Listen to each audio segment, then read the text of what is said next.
పశ్చిమ గోదావరి జిల్లా ఆకివీడు రామాలయం గురించి ఎంత చర్చ నడుస్తుందో మనందరికీ తెలుసు. దేశంలో ఉన్న ప్రతి హిందూ ఈ ఆలయం గురించి మాట్లాడుకుంటున్నారు. ఆలయాన్ని పునర్నిర్మిస్తామంటే క్రైస్తవులందరూ కలిసి డిప్యూటీ స్పీకర్ రఘురామకృష్ణరాజు మీద, అలాగే ఆయన అనుచరుల మీద, హిందూ సంఘాల మీద దాడి చేశారు. ఈ విషయం చాలా సీరియస్ గా తీసుకున్నారు హిందూ సంఘాల వాళ్ళు. అక్కడ ఆలయం నిర్మించి తీరుతాం అంటున్నారు. దానిలో భాగంగానే డిప్యూటీ స్పీకర్ రఘురామ కూడా ఖచ్చితంగా కడతామండి అక్కడ ఆలయం, సుమారు 800 సంవత్సరాలు నిలిచిపోయేలాగా ఆలయం నిర్మిస్తాం, కృష్ణశిలతో నిర్మిస్తాం అని చెప్పి శబ్దం చేస్తూ ఉన్నారు. అక్కడ ఉన్నటువంటి క్రైస్తవులంతా కూడా మేము మతం మారాం, మేము హిందువులం కాదు అని చూపించాలి, చూపించట్లేదు కదా అని అంటున్నారు. అంటే మతం మారిన వారికి రిజర్వేషన్స్ వర్తించవు కాబట్టి మేము క్రైస్తవులం అని పబ్లిక్గా చెప్పండి, బయటకు వచ్చి సర్టిఫికేట్స్ చూపించండి అంటున్నారు. ఇప్పటివరకు ఎవ్వరూ చేయలే.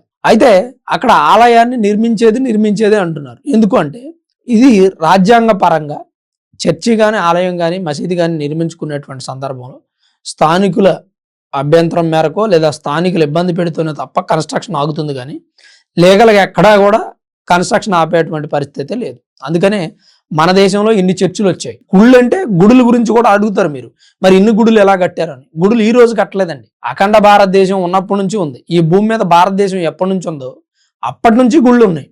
ఈవెన్ ఫారిన్ కంట్రీస్లో కూడా హిందూ ఆలయాలు చాలా ఉన్నాయి. ఆర్కియాలజీ డిపార్ట్మెంట్ చేసిన సర్వేలో కూడా ఒకప్పుడు ఇక్కడ హిందూ ఆలయాలు ఉండేవి అని చెప్పి వివరాలు సేకరించి ప్రభుత్వానికి ఇస్తున్నటువంటి సందర్భాలు అనేకం. ఇది చాలా మంది వ్యక్తులకు అర్థం కాకపోవచ్చు. ఇది చాలా లోతైన సబ్జెక్ట్. దీని గురించి మనం తర్వాత వీడియోలో మాట్లాడుకుందాం. అసలు హిందూ మతం పుట్టుక గురించి ఏ సైంటిస్టు చెప్పలేకపోయాడు. ఎన్ని వందల సంవత్సరాలు, ఎన్ని వేల సంవత్సరాలు, ఎన్ని కోట్ల సంవత్సరాల క్రితం ఉద్భవించిందో ఎవరికి తెలియదు. ఈవెన్ గూగుల్లో సెర్చ్ చేసినా, చాట్ జీపీటీలో సెర్చ్ చేసినా ప్రపంచంలో అతి పురాతనమైన మతం హిందూ మతం అని చూపిస్తుంది. ఇది నేను చెబితే మీరు నమ్మకపోవచ్చు. మీరు చాట్ జీపీటీలో, గూగుల్లో సెర్చ్ చేసుకోండి. చాలా మంది మేధావులు మాట్లాడుతూ ఉంటారు. అయితే ఇక్కడ ఈ ఆలయానికి సంబంధించినటువంటి వివాదం ఇంకాస్త పెద్దగా ఎందుకు అయిందంటే, డిప్యూటీ స్పీకర్ రఘురామ దండ వేసిన తర్వాత దేవుని మెడలో అది తీసేసి ఒక మహిళ పక్కన పడేసింది. అలాగే ఆయన వెళ్ళిపోగానే అక్కడ ఉన్న హిందువుల మీద దాడి చేశారు. రాళ్ల దాడి, మేకులు, కర్రలు, రాడ్లతో. అందుకని వివాదం పెద్దదైంది. ఈయన కూడా ఆలయం కడతాను అని చెప్పి దానికి సంబంధించినటువంటి నమూనాను కూడా విడుదల చేశారు. ఆలయం ఎలా కట్టబోతున్నాం, రామాలయం ఎలా ఉంటుంది అని. రామాలయం అనేది భారత ప్రజల్లో ఉన్నటువంటి ఒక సెంటిమెంట్ అని చెప్పుకోవచ్చు. ప్రతి గ్రామంలో రామాలయం ఉంటుంది, కావాలని చెక్ చేసుకోండి. ప్రతి ఊర్లో రామాలయం ఉంటుంది. ప్రతి ఇంట్లోనూ రాముని పేరుతో ఒకరు ఉంటారు ఖచ్చితంగా. రామయ్య, వెంకటరామయ్య, కోదండ రామయ్య, పట్టాభిరామయ్య, అయోధ్య రామయ్య, ఇట్లా ప్రతి ఒక్కళ్ళ ఇంట్లో రామ అనే పేరు ఉంటుంది. రీసెంట్గా స్టైలిష్గా అయితే శ్రీరామని, రామని పెట్టుకుంటూ ఉంటారు. అది రాముడు మన రక్తంలో నిండిపోయి ఉన్నాడు. హిందువులు బలంగా నమ్మేది ఏంటంటే అందరం రాముని వారసులమే అనేది నమ్ముతారు. తర్వాతి కాలంలో దశరథుడు కానీ, దశరథుని తండ్రి అజపతి కానీ, దశరథుని కుమారుడు శ్రీరాముడు కానీ, ఆయన వారసులు లవకుశ కానీ, అలాగే రామ, లక్ష్మణ, భరత, శత్రుఘ్నులు నలుగురు కదా, వారు నలుగురు పిల్లలు 8 మంది ఉంటారు కదా. 8 మందికి వివాహాలు అయిన తర్వాత వారి వంశమే భారతదేశం అంతా వ్యాపించిందని నమ్ముతారు. చరిత్ర ప్రకారం అదే. అయితే దళితులు అణిచివేయబడుతున్నారు అనేటువంటి మాట ఒకటి ఉంది. అంటే నేను దళితులు అణిచివేయబడట్లేదు అని నేను చెప్పను. ఎందుకంటే దళితులు అణిచివేయబడ్డారు, వివక్షకు గురయ్యారు కాబట్టి, వారి పట్ల సమాజం, అగ్రకులాల వారు వివక్షత చూపించారు కాబట్టే స్వతంత్రం వచ్చిన తర్వాత వారికి ప్రత్యేకమైనటువంటి రిజర్వేషన్స్ కల్పించబడ్డాయి. అనాదిగా వేధించబడుతున్నారు. పోనీ రిజర్వేషన్స్ కల్పించిన తర్వాత, కాలం మారిన తర్వాత, ఇప్పుడు 2026 ఈరోజు మనం మాట్లాడుకోబోయే సందర్భంలో కూడా దళితుల మీద వివక్ష పూర్తిగా నశించలేదనే చెప్పాలి. కొన్ని మారుమూల ప్రాంతాల్లో ఇప్పటికీ దళితులు ఎవరైనా చనిపోతే అగ్రకులాల వారిని ఖననం చేసేటువంటి శ్మశానంలోకి వారిని రానివ్వరు. దీంట్లో 2 అంశాలు ఉంటాయి. మేము దహనం చేస్తాం, వాళ్ళేం పూడ్చి పెడతారండి, అందుకని మేము దానికి యాక్సెప్ట్ చేయమని వీళ్ళు అంటారు. ఇదొకటైతే అసలు వారిని మా శ్మశానంలో ఎట్లా పూడ్చనిస్తాం అని చెప్పి కొంతమంది మాట్లాడుతున్నటువంటి సందర్భాలు. అలానే దళితులు ఎవరైనా చనిపోతే అగ్రకులాల వీధిలో నుంచి అంతిమయాత్ర చేయడానికి కూడా ఒప్పుకోవట్లేదు. మారుమూల ప్రాంతాల్లో ఉందండి ఇంకా ఈ వివక్షత. నాతో అగ్రి అవ్వలేని వ్యక్తులు కామెంట్ చేయండి. లేదు మీరు చూసుంటే కూడా అది కూడా మీ ఎక్స్పీరియన్స్ నాతో షేర్ చేసుకోండి. నేను చూశాను, మారుమూల ప్రాంతాల్లో దళితులని ఆలయంలోనికి రానివ్వడం లేదు. అగ్రకులాల వాళ్ళు కట్టుకున్నటువంటి గుడులు ఉంటాయి కదా, బొడ్రాయి వేసి ఆంజనేయ స్వామి గుడు లేదా రామాలయము కట్టుకుంటూ ఉంటారు. వాళ్ళు కట్టుకున్న గుళ్ళలోకి వీళ్ళు రానివ్వట్లేదు. అందుకని వీళ్ళు ఎక్కువగా క్రైస్తవ మతంలోకి కన్వర్ట్ అయ్యారు. బాగానే ఉంది, మంచి ఆలోచన. ఇప్పుడు మనల్ని గుళ్ళోకి రానివ్వట్లేదు కాబట్టి మనమే వేరే దేవుణ్ణి సెలెక్ట్ చేసుకుందాం, దేవుణ్ణి మనం ఎంచుకుందాం, మనమే క్రైస్తవ మతంలోకి వెళదాం, యేసు ప్రభు అయితే మన అందరినీ రానిస్తారు కదా, అక్కడ కులాల ప్రస్తావన ఉండదు కదా అనుకున్నారు. కానీ అక్కడికి వెళ్ళిన తర్వాత కూడా పాస్టర్లు, రెవరెండ్లు, సీనియర్ మోస్ట్ పాస్టర్లు వీళ్ళంతా కూడా అగ్ర కులాల వాళ్లే కదా, మరి అక్కడ అణచివేయబడట్లేదా? ఒకసారి ప్రాక్టికల్గా ఆలోచించండి. నేను చెప్పేది పాస్టర్లు, రెవరెండ్లు, అద్భుతమైన ప్రసంగం ఇచ్చేటువంటి బ్రదర్సు వీళ్ళంతా కూడా అగ్రకులాల వాళ్ళు ఉన్నారు కదా, అక్కడ కూడా అగ్రకుల ఆధిపత్యం కొనసాగుతుంది కదా. ఇప్పుడు మనం సోషల్ మీడియాలో చూస్తున్న పాస్టర్ల గురించి ఒక్కసారి నాకు చెప్పండి. ఒక 4-5 సోషల్ మీడియాలో హల్చల్ చేస్తూ ఉంటారు ఉదయం లేచిన దగ్గర నుంచి. హిందూ మతంలో గరికపాటి, చాగంటి ఎలానో క్రైస్తవంలో కూడా ఒక 4 పాస్టర్లు నిత్యం సోషల్ మీడియాలో కనపడుతూ ఉంటారు, బాగా ఫేమస్ అయిన వ్యక్తులు. ఈవెన్ కొన్ని సినిమాల్లో కూడా వాళ్ళని స్పూఫ్ గా వాడుతూ ఉంటారు వాళ్ళ వీడియోస్. వాళ్ళంతా కూడా అగ్రకులాల వాళ్ళే. నాకు తెలిసి దళితులు ఎవరు లేరు, నేను పేర్లు చెప్పకూడదు, కానీ అగ్రకులాల వాళ్ళే వాళ్ళంతా. మరి ఇక్కడ కూడా వారి మీద కుల వివక్ష ఉంది కదా. ఇదొకటి. క్రైస్తవుల్లోనే 2-3 రకాలు ఉన్నాయి, ప్రొటెస్టెంట్స్ అని, క్యాథలిక్స్ అని. మరి వాళ్ళు వీళ్ళని గిట్టనివ్వరు, వీళ్ళు వాళ్ళతో ఏకీభవించలేరు. మరి ఇక్కడ కూడా భేదం ఉంది కదా. నేను అనేది ఏంటంటే దళితులు అణిచివేయబడలేదని నేను అన్నాను, లేదా వాళ్ళకి రాజ్యాధికారం వచ్చిందని నేను అన్నాను. వస్తే రాజ్యాధికారం కొంతమంది ఎమ్మెల్యేలకు, ఎంపీలుగా గెలుస్తూ ఉన్నారు. రిజర్వేషన్స్ ద్వారా, అది కూడా రిజర్వేషన్స్ ద్వారా ఉద్యోగాలు సంపాదిస్తున్నారు, రిజర్వేషన్స్ ద్వారా స్కాలర్షిప్లు సంపాదిస్తున్నారు. కానీ వివక్ష ఏదైతే ఉందో అది ఇక 10% ఉందేమో అనుకుంటున్నాం. ఇప్పుడు 100% అనుకోండి, 90% వివక్ష అనేది కాలక్రమేణా తగ్గిపోయింది. ఇంకో 10% ఉంది. ఆ 10% ఎక్కడ ఉందంటే మారుమూల ప్రాంతాల్లో ఉంది. ఎందుకంటే అక్కడ అన్ఎడ్యుకేటెడ్ పర్సన్స్ ఉంటారు, రాజ్యాంగం గురించి, చట్టాల గురించి, కేసుల గురించి తెలియదు వాళ్ళకి. చిన్నప్పటి నుంచి కుల మతాలు అనేటువంటి భావంతో కొట్టుకు చేస్తున్నారు. అది పోలా. ఓల్డ్ పీపుల్ ఉంటారు కదా, వాళ్ళలో ఇంకా పోలా. దాన్ని పూర్తిగా వాళ్ళ మెదడుల నుంచి తీసే ప్రయత్నం చేయాలి తప్ప, దెబ్బ ఎక్కడ తగిలితే వేరే చోట ముందు రాయం కదా. దళితులకు దెబ్బ తగిలింది హైందవంలో అని అంటున్నారు, మరి హైందవంలోనే ఆ దెబ్బను మానుకోవాలి. ఇప్పుడు మన వస్తువు చీకట్లో పడిపోయింది కదా అని చీకట్లో వెతకకుండా వెలుతురు ఉంది కానీ వేరే చోట వెతకలేం కదా. ఆ వస్తువు ఆ వెలుతురులో దొరకదు కదా. ఇప్పుడు చీకట్లో పడిపోయిన వస్తువు చీకట్లోనే వెతకాలి, వెలుతురులో ఎక్కడ దొరుకుతుంది? అక్కడ వెలుతురు మాత్రమే ఉంది, నీ వస్తువు లేదు. క్రైస్తవంలో యేసుప్రభు మాత్రమే ఉన్నాడు, వివక్ష పోలా. క్రైస్తవంలోకి దళితులు వెళుతున్నాం, మేము గొప్పగా అయిపోయామని అనుకుంటున్నారు, కానీ వారు అణిచివేయబడటం మాత్రం మానలా, తగ్గలా.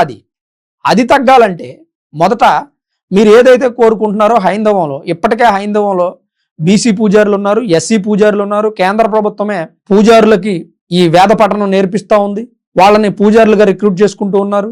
ఓసీలో పూజారులు ఉన్నారు, ఒక్క బ్రాహ్మణ్సే కాదండి, అన్ని వర్గాల్లోనూ పూజారులు ఉన్నారు, ఈ మధ్యకాలంలో తయారయ్యారు. మీరు గనక తెలియకపోతే ఒకసారి రీసెర్చ్ చేసే ప్రయత్నం చేయండి, నేను చెప్పింది అబద్ధమా నిజమా అనేది.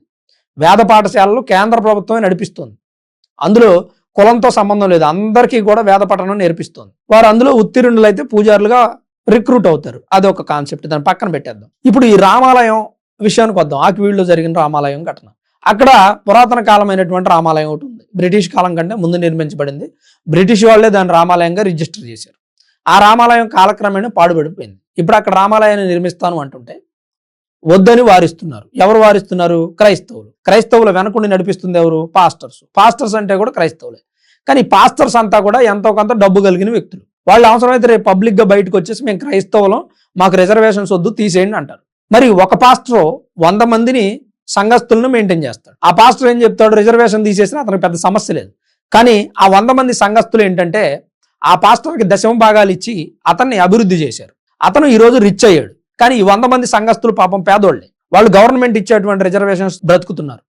గవర్నమెంట్ రిజర్వేషన్స్ తీసేసి, తెల్ల రేషన్ కార్డు తీసేసి, ఉద్యోగాల్లో రిజర్వేషన్స్ తీసేసి, ఉపాధి అవకాశాల్లో రిజర్వేషన్స్, రాజకీయాల్లో రిజర్వేషన్స్ తీసేసింది అనుకోండి, వాళ్ళకి బ్రతుకు తెరువు ఏమవ్వాలండి? నాకు అర్థం కాదు. సో ఇక్కడ పాస్టర్లు చేస్తున్నటువంటి కుట్ర, వారి వెనకున్నటువంటి కొన్ని రాజకీయ పార్టీలు కూడా, ఎక్స్ఎంపీ హర్ష కుమార్ అట, ఆయన వారి వెనకుండి వాళ్ళని రెచ్చగొడుతున్నాడు. దానివల్ల దళితులు నష్టపోతారు పాపం. ఇప్పుడు రాజ్యాంగంలో లేనటువంటి అంశాన్ని ఎక్కడి నుంచి తీసుకొస్తామండి? రాజ్యాంగంలో లేదు. హిందూ, బౌద్ధ, సిక్కు మతాల వారికి మాత్రమే మన దేశంలో రిజర్వేషన్స్ ఉంటాయి. వేరే మతంలోకి మారితే రిజర్వేషన్ ఉండదు, కులం కూడా వర్తించదు. వేరే మతాల్లోకి వెళ్ళిన కులం వర్తించదు. ఇప్పుడు సిక్కులు సాధించుకున్నారు 1956లో సమ్ ఆ టైంలో ఏదో ఉద్యమం చేసి సిక్కు మతాన్ని కూడా రాజ్యాంగం ప్రకారం చేర్చారు. తర్వాత బౌద్ధులు సాధించుకున్నారు, దాన్ని కూడా రాజ్యాంగం ప్రకారం చేర్చారు. హిందువులకు మొదటి నుంచి ఉంది. ఇప్పుడు క్రైస్తవులు సాధించుకోవాలి. సాధించడం అంటే అంత సాధారణంగా అయ్యేటువంటి విషయం, అతిపెద్ద పోరాటం చేయాలి. మందాకృష్ణ మాదిక్ గారు ఇదే మాట చెప్తున్నారు. ఆయన చెప్పేది కూడా అదే. మనం రిజర్వేషన్స్ తీసేస్తున్నారు, కులం మారిపోతుంది, క్రైస్తవంలోకి వెళ్తే అని బాధపడే కన్నా బౌద్ధులు సిక్కులు ఎలా అయితే సాధించారో మనం అట్లా సాధిద్దాం అంటున్నారు. ఈ పాయింట్ బాగానే ఉంది. కానీ సాధించాలి అంటే ఎంతమంది ముందుకు వస్తారు? మతం మారిన వ్యక్తి ఈ దేశాన్ని ప్రేమించలేడు అని అంబేద్కర్ గారు చెప్పారు. మరి అంబేద్కర్ ఫాలోవర్స్ అంతా కూడా రాజ్యాంగాన్ని అనుసరించి మాకు అన్ని హక్కులు కావాలంటారు. మరి అంబేద్కర్ గారు రాసినటువంటి రాజ్యాంగంలో ఉందే కదా ఇది. ఇప్పుడు అమెండ్మెంట్ అనుకోవచ్చు, మరి సవరణ చేశారు అనుకుందాం, సవరణ చేసిన రాజ్యాంగంలో చేర్చారు కదా, ఆ అంశాన్ని కూడా ఒకసారి పట్టించుకోవాల్సిన అవసరం ఉంది కదా. ఓవరాల్గా ఇప్పుడు నేను చెప్పేది ఏంటంటే, అసలు నా ఆవేదన ఏంటంటే, అమాయకులైనటువంటి దళితుల్ని మతం మార్చి, పాపం వాళ్ళకి అంత ఐడియా లేదు. నిన్న మెడలో నుంచి దండ లాగేసింది, శ్రీరాముని మెడలో నుంచి దండ లాగేసింది. ఆ మహిళలను చూస్తే కూడా నాకు జాలేస్తుంది ఆ వీడియోలో. ఎందుకంటే ఆమెకు అంత తెలియదు. ఈ దండ లాగితే 100 కోట్ల మంది హిందువుల మనోభావాలతో ముడిపడి ఉన్నటువంటి అంశం.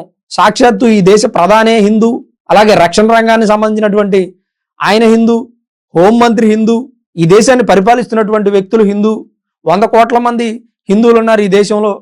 లాగితే తన సమస్య వస్తుందేమో అనే విషయం వాళ్ళకి తెలియదు. పాస్టర్ లాక్కుండా పాపం ఆ అమాయక మహిళని ఇరికించి లాగించారు. ఇప్పుడు వాళ్ళంతా జైల్లో ఉన్నారు. వాళ్ళకి న్యాయం జరగాలని కోరుకుందాం. కానీ రామాలయం కట్టడాన్ని అడ్డుకోవడం ఏమాత్రం సమంజసం కాదు. రఘురామ లాంటి వ్యక్తి రామాలయం కట్టడానికి పూనుకున్నప్పుడు కట్టనివ్వండి, మీకు వచ్చిన లాస్ ఏముంది? కట్టుకుంటారు. ఆలయానికి వెళ్ళే అభిమానం ఉన్నవాళ్ళు, దేవుడు రాముడు అంటే భక్తి ఉన్న వాళ్ళు వెళ్తారు. దళితులను ఆలయంలోకి రానివద్దు అంటున్నారు కదా, ఇక్కడ ఆలయం ఎలా కడతారు? కట్టినా దళితులను రాణిస్తానంటే కట్టండి అని అంటే బాగుండేది. నచ్చిన దళితులు వెళ్ళేవారు, లేదు అనుకుంటే వెళ్ళేవారు కాదు. కానీ ఆలయం అట్లే ఉండేది. కట్టుకుంటే కట్టుకునేవాళ్ళు.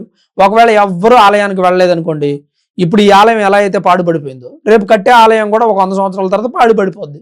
దానివల్ల క్రైస్తవులకు వచ్చిన లాస్ ఏం లేదు, పాస్టర్లకు వచ్చినటువంటి లాస్ ఏం లేదు. కేవలం వివాదం చేయడానికి ప్రయత్నం ఇది. దీన్ని చిలికి చిలికి గాలివాన్లాగా చాలా పెద్దగా అయిపోయింది. అదే రఘురామ ఆలయం కడతా అన్నప్పుడు సరే కట్టుకోండి, మరి ఇక్కడ ఉన్న వాళ్ళంతా క్రైస్టియన్సే, మీ ఆలయంలోకి ఎవరు రాకపోవచ్చు మేబీ అంటే వాళ్ళు కట్టుకునేవాళ్ళు, కాముగా వెళ్ళిపోయేవాళ్ళు. రేపు ఎవరైనా ప్రేమ ఉంటే వెళ్ళేవాళ్ళు, లేదంటే లేదు. అది జరగాల్సిన దాన్ని పూర్తిగా మార్చి తీగలాగితే డొంక గదిలి మొత్తం అసలు క్రైస్తవానికి సంబంధించిన రిజర్వేషన్స్ ఎత్తేసి క్రైస్తవులు అందరూ పోరాటం చేసే పరిస్థితికి వచ్చింది. ఈరోజు మందాకృష్ణ మాదిగ స్పందించే వరకు తీసుకొచ్చారు అంటే దానికి కారణం ఆకివీడులో జరిగినటువంటి ఘటనే. ఆయన ఏమంటున్నారు, ఇప్పుడు మాకు రిజర్వేషన్స్ వచ్చే వరకు మేము మౌన పోరాటం చేస్తాం, నిరసనలు తెలియజేస్తా ఉన్నారు. తప్పులేదు. ఒకవేళ నిజంగా రాజ్యాంగంలో ఎలాంటి అమెండ్మెంట్ చేసి క్రైస్తవులకు కూడా రిజర్వేషన్స్ ఇవ్వచ్చు, మతం మారిన వాళ్ళు కూడా అర్హులే అని చెప్పేటువంటి అవకాశం ఉంటే ఖచ్చితంగా చేస్తారు. సుప్రీంకోర్టులో రాజ్యాంగం, ప్రభుత్వాలు, దానికి సంబంధించినటువంటి ఆయా వ్యక్తులు ఉంటారు, వాళ్ళు దానికి సంబంధించిన నిర్ణయాలు తీసుకుంటారు. పెద్దగా వచ్చిన లాస్ ఏం లేదు. అయితే ఇక్కడ లాస్ పోయేటువంటి వ్యక్తులు ఎవరంటే దళితులు, వాళ్ళని ఇబ్బంది పెడుతున్న వ్యక్తులు పాస్టర్లు, వాళ్ళ వెనకొని నడిపిస్తున్నటువంటి కొన్ని రాజకీయ పార్టీలు. ఈ హర్ష కుమార్ అనే వ్యక్తికి ఈసారి వైఎస్ఆర్సీపీ పార్టీ సీట్ ఇవ్వదు, సీట్ ఇచ్చినా ఆయన గెలవడు, ప్రజలు గెలిపించరు. మరి అలాంటి సందర్భంలో ఆయన దేనికోసం ప్రాకులాడుతున్నా నాకు అర్థం కావట్లేదు.